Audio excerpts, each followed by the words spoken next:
Good afternoon, good morning. This is Mark Johnson from Loyalty360. Welcome you to another edition of our Thought Leadership and Loyalty series, where we talk to the leaders in customer channel and brand loyalty about technology and trends that are impacting a brand's ability to drive engagement and long-term loyalty. We have the pleasure of speaking with a very unique set of leaders in the space. And today, we have the pleasure of speaking with Aaron Roy, who is the founder and chief executive officer of Wami. Aaron, how are you today? Holding up. Thank you, Mark, for having me. We're holding up over here in New York. Good. How are things in New York today, just out of curiosity? Slowly but surely getting better. I think every day is better than the last, and hopefully we're past the peak of the crisis and moving towards whatever the new normal will be. That's great. I'm glad that you're safe, and it's always a pleasure to talk to you. I'm going to get an update about what you guys are doing.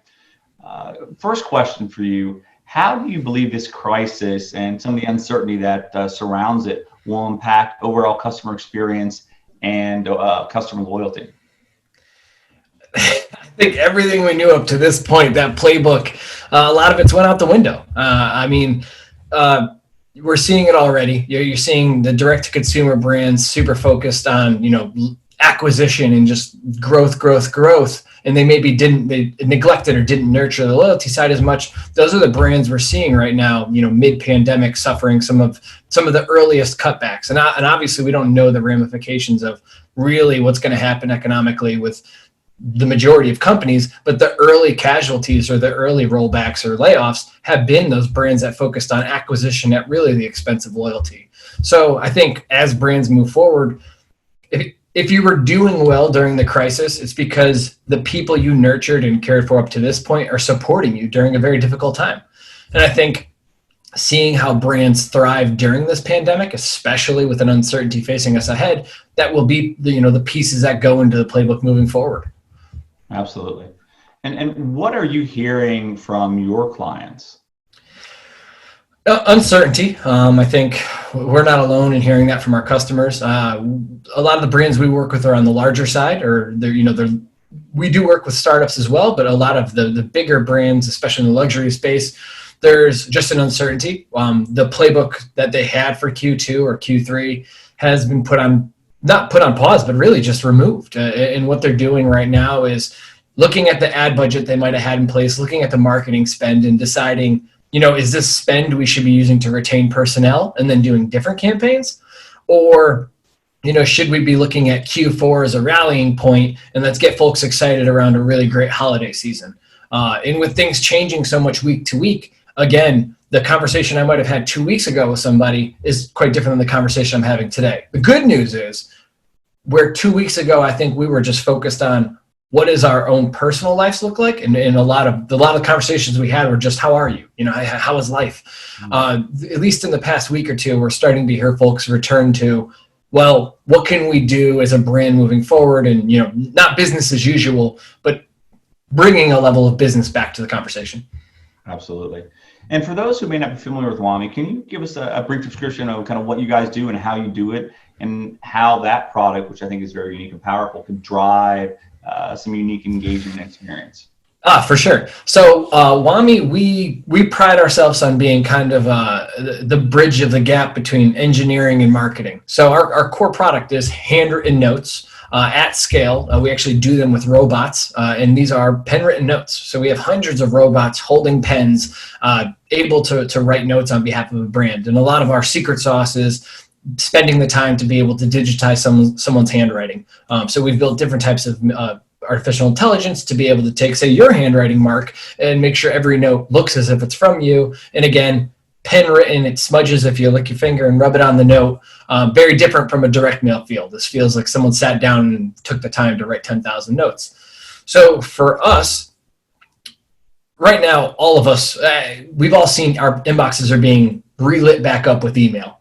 And so the conversations we're having are, what can we do that will stand out from this current set of noise? And then what can we do that might be just surprising and delightful for our customers, that's going to touch in a way that these only digital experiences, might not be delivering? Absolutely.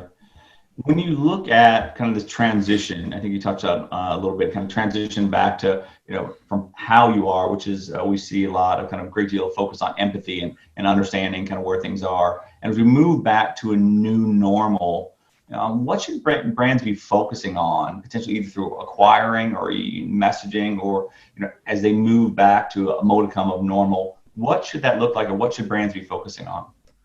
I mean, I think retention is going to be the key. I understand that every marketer must think of acquisition. You can't think of zero acquisition. That's not a strategy.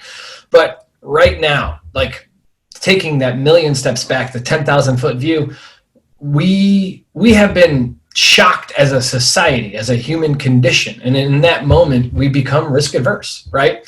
So for that loyalty that folks have built over time, that the customers you've already acquired, they are now risk adverse on acquiring new brands. So it's really important as we reestablish our playbooks to remember the customers we've already acquired are really who we should be focusing our communication on first, because there is a level of trust. If you've bought from me before and we've had a great experience, we have rapport. We have a layer of communication we can work through and talk through again. Acquisition is going to be big, but I truly think we have to start thinking about 2021 and beyond for acquisition, because people are risk adverse right now. Consumer spending is flat. No, you're absolutely right. And when you look at measurement, obviously measurement's key right now. A lot of the marketers are members of Loyalty360, and they're looking at doing some things differently, right? The big projects are maybe put on hold, but they're looking for kind of ancillary or augmenting services. How should brands be looking at measuring or defining success, in this new normal, or even in this transition period?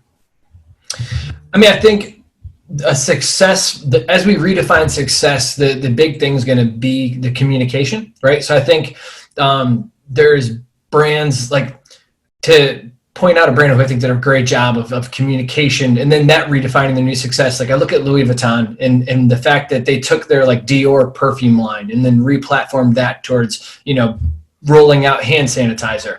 That is success in the fact that they were able to keep Louis Vuitton workers employed, right? They didn't have to furlough that staff because they were reproportioned to a project that delivers value right now. But at the same time, they were able to use that communication, push it out to their audience and say, look, we know this isn't normal. We don't expect you to go buy our clothes or our brand as normal, but we want you to know we're going to be here post this pandemic because we've been here for 100 years, and we're going to find ways to add value in that time. And I think success defined for them is the folks who loved Louis Vuitton before, and the folks who may love Louis Vuitton in the future see them as a thought leader right now, and see them as someone just doing something when so many people are doing nothing.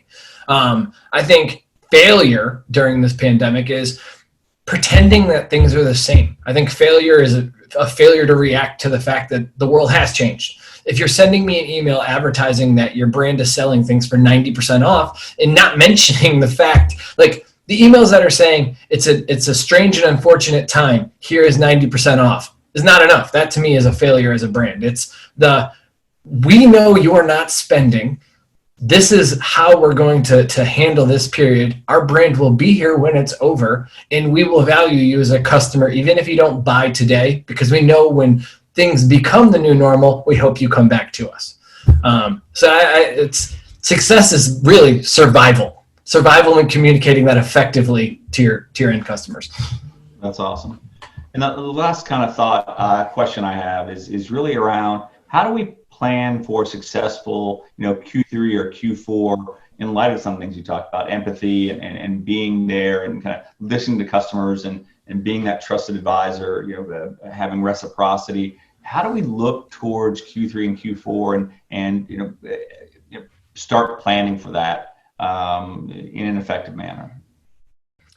I think it starts with recalibration, right? I think every marketer, every C-level executive right now is recalibrating expectations for their team, expectations for what their roadmap will look like through the rest of the year, and what 2021 looks like and beyond.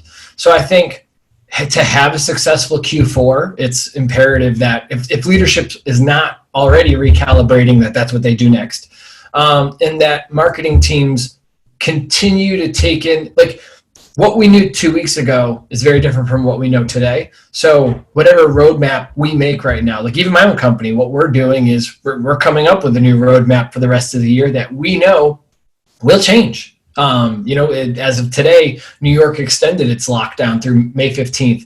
We want to have a plan where if the lockdown extends to June 1st or beyond, we're ready.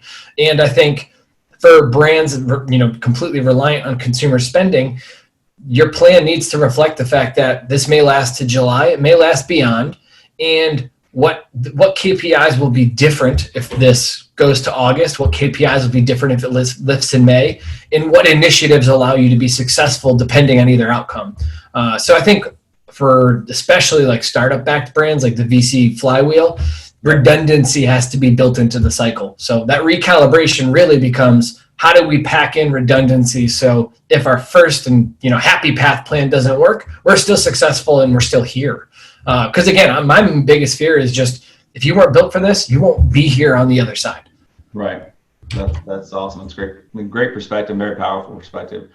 Well, I thank you very much for taking the time to talk to me today. Look forward to talking to you again soon. I think your approach is very strategic, and I think it's also, again, we talked about the reciprocity you talked about, and just truly engaging the audience. I think and being there and built to last is very important. And thank you for having us. With the epicenter of everything, it's great to hear what you guys are doing, how you're doing, and look forward to hearing more from you in 2020. We appreciate it, Mark. You stay safe over there. Thank you very much.